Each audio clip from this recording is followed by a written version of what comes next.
Thank you for tuning in today to Believe in Destiny. My name is DestinyRaven. So what you just saw there were the finals for the Oscars, the Oscars, which happened last Sunday. Now I didn't see most of the movies that were that were getting nominated for different awards, but I did see Gravity, and Gravity actually got about 7 or 8 different awards. Best directing, and best cinematography. What else here? Best film editing, best original score, and best sound editing, best sound mixing, best visual effects. So those were all the awards that Gravity won. Of course, Gravity was the movie with George Clooney and Sandra Bullock. There was an accident in space, and she's left to survive in space with the ghost of George Clooney to help her along the way. And it was a very good movie, so it was fitting that it won all those awards. So yeah, that was just a little bit of the Oscar finals there, and what the nominations are, the different awards there, and who won them. Okay, now news items this week. The crisis in Ukraine isn't over by a long shot. You remember me saying last week that the president took off to Russia, is wanted in the Ukraine there, and the Russians sent troops down to the outer rim of the Ukraine there. Now, the reason Putin says that he sent troops is to protect the Russians that are in Ukraine that might be in danger from the Ukrainians. Of course, the rest of the world sees it as Russia coming in and taking in the Ukraine there. So, and of course, the Western, Canada, the U.S., Britain, and the Western allies are basically looking for ways to set up sanctions against Russia in the event that they do attack. Right now, they're just kind of marching in, but they haven't really attacked yet. So it's going to be interesting to see how the rest of this plays out. But I kind of figured that Russia was going to, step in at some point. There's no way that they're, going to lose the Ukraine to the European Union. So like I said, as it stands right now, the Western allies are looking for ways to set up sanctions against Russia, just in case they do attack, to send a message to Putin there that his actions there are frowned upon. Now, of course, I saw this post on Facebook, and it basically goes to the effect that throughout the ages, America has gone and invaded many countries in many places without any sanctions set against them, and then Russia decides that they're going to step in on Ukraine, and the whole world goes crazy. So this is one of those things where if the States does it, it's okay, it's fine. But as soon as anybody else tries it, there's trouble. So like I said, it'd be interesting to see how this plays out here.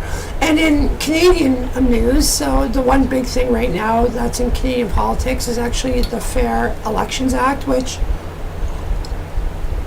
basically tightens what Elections Canada can do. Setting heavier fines for people like the people that did the robocalls and that things. It's also doing away with vouching. Like, if you don't have proper ID, you can have someone vouch for who you are. That's going to be done away, as well as it's limited Elections Canada ability to you get younger people to vote and things like that. It's being said that it's being passed to save the Conservative government from uncovering different things there. So I don't know. The elections are to be taken seriously.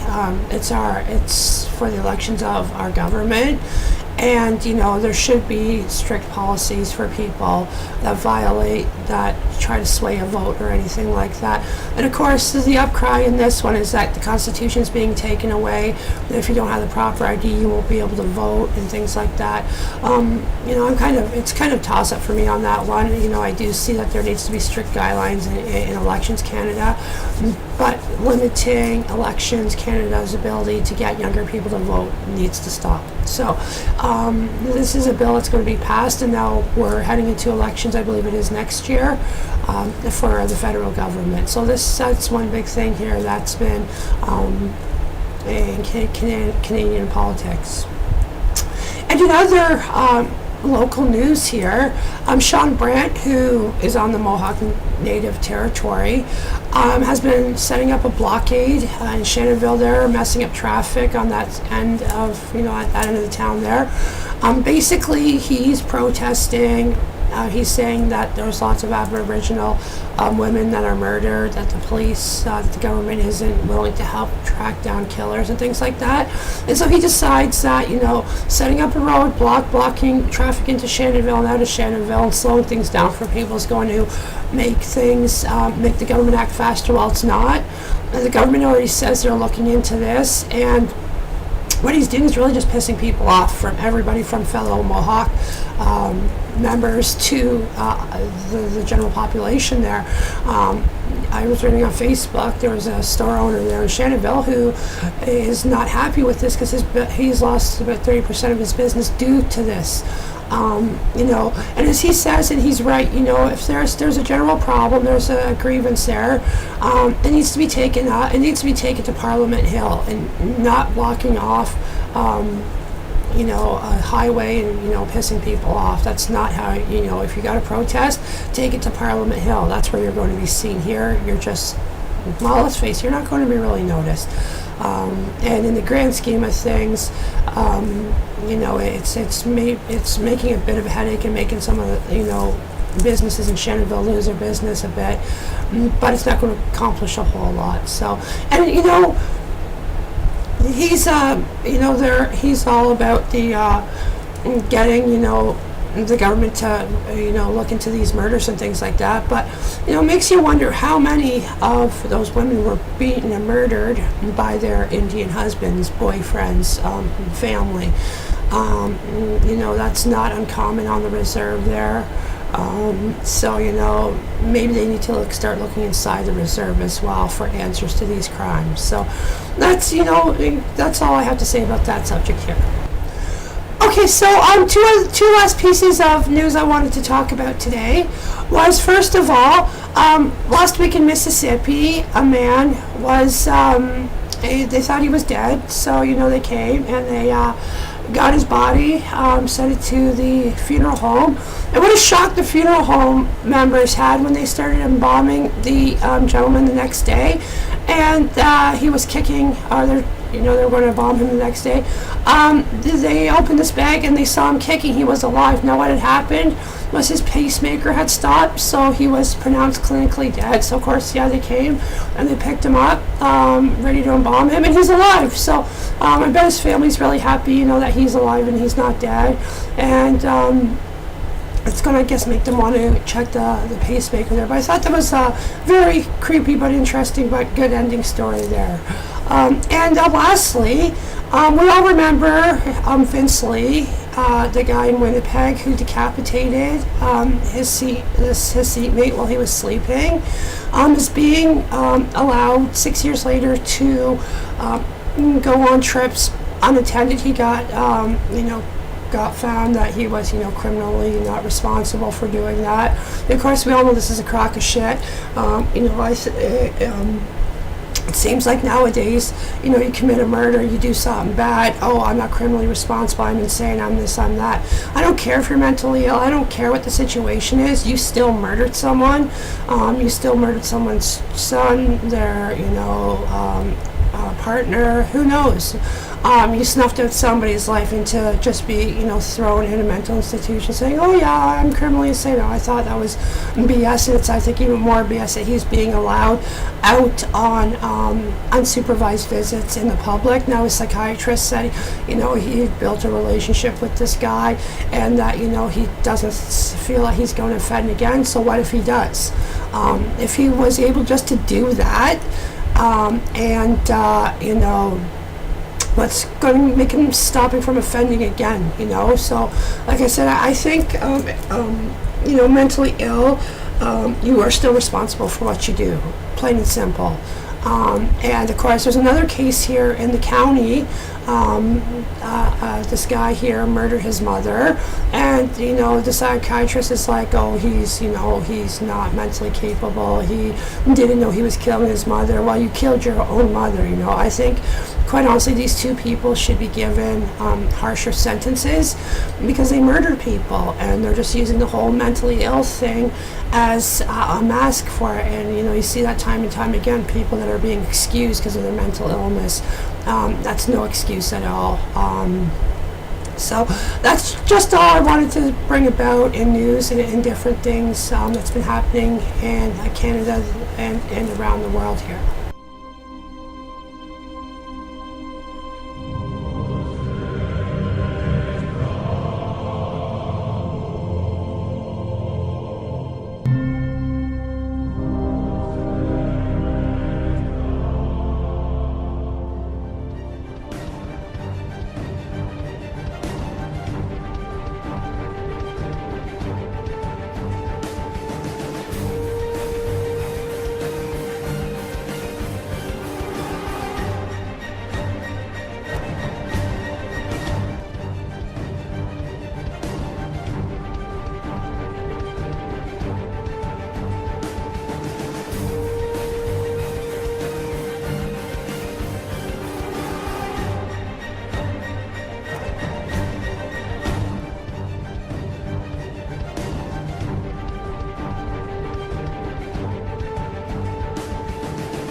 Okay, so we have reached Arrow time. I'm reviewing episodes 14 and 15 of Arrow, The Clock King, and The Promise. Now, in episode 14, The Clock King, you see Felicity starting to get really jealous over Sarah joining the team there. And now the enemy for this episode is the Clock King. And his motivation for his crimes is to help a family member out in need. Goes in, using clocks and precision time, and goes in, robs banks and things like that. Now, of course, you see a lot. It goes back to the Lance family. Things are starting to, look up as Sarah's back. And Detective Lance thinks that there's a spark between Dinah and him, that they're going to get back together. Now, so he, wants to have this dinner, and Laurel agrees to have this family dinner at their place. And of course, Sarah brings along Oliver with him, much to the shock of the rest of the family. And Laurel notices the sparks between Oliver and Sarah, which just infuriates her even more. And of course, Detective Lance, or Dinah tells, makes it known to Detective Lance that basically she's happy in her life in Central City. She's happy with her partner, and they can be friends and things. But it's probably not going to go much further than that. And of course, Felicity. Going back to Felicity now, she, like I said, she's feeling left out. Sarah can do a bunch of things that she can't, so she's feeling very left out. So she goes and tries to track down a lead on the Clock King, and of course, Sarah and Oliver show up. And then Felicity actually takes a bullet for Sarah, throws herself as the Clock King fires at Sarah, ends up clipping her in the shoulder. And of course, at the beginning of the episode, Oliver and Sarah and Dick were talking about all these different scars that they had from doing different things. Excuse me. And she didn't have a scar, so at the end, she has a scar that she can show them now. She can, feel like she's part of the team. And her and Oliver there have a little discussion at the end as well. And of course, Oliver makes it quite clear that Felicity still has his place in his heart for her. Like I said, they were never going to really be together. Felicity really, really, admires him, has this huge crush on him. But is relieved to know that there's still a place on the team for her. She's still just as part of the group there as Dig or himself or Sarah. So it ends fairly well on that level. Now back on the island on episode 14, a plane gets shot down and crashes over the island, and of course the pilot lives for a little while and then dies to his injuries. And when he's alone with Sarah, lets Sarah know that he's got this child, and you find out that actually his child is Sind, who Sarah's been taking care of. So that was very interesting to see how that tied into the picture there. And of course, Oliver has this plan to, board the frigate and to, kill Ivo and his men. And they found parachutes in this plane, so of course that just helps along with that plan. And of course back at the Queen Mansion there, Oliver's out at the nightclub and gets this emergency call for him to come home. He comes home to find Slade Wilson speaking with Moira there. So Slade, like I said, he a couple episodes ago basically did not have any faith in Sebastian Blood and decided he was going to handle matters on his own. So this is a start where he is going to be handling matters on his own from now on. Now episode 15 is basically Oliver, it's a lot on the island when Oliver and Slade and Sarah attack the frigate. Oliver pretends to get captured to get on the ship. Slade and Sarah get on the ship as well, and they start letting the people go, the guys in cages go that are in the ship. And Sarah tells Oliver, you're going to have to kill Ivo, because if Ivo tells Slade that, what really happened around the murder shadow, things could get really bad for Oliver, and indeed it does. Slade finds out that it was basically Oliver chose Sarah over Shadow, and turns against Oliver big time.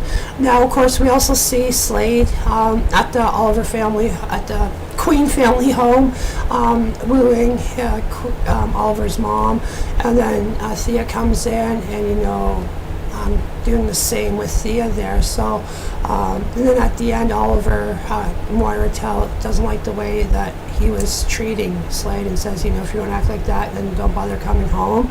But Oliver knows what's the real story and what's going on.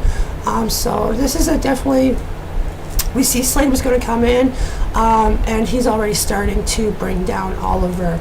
So those were episodes 14 and 15 of The Arrow. And of course, tune back in next week to my show. I will be reviewing the next episode of Arrow as well. And I just want to take a moment to say thank you for watching my show. If you haven't already subscribed, please do so. And also, so we'll see you here again next week. Okay, bye.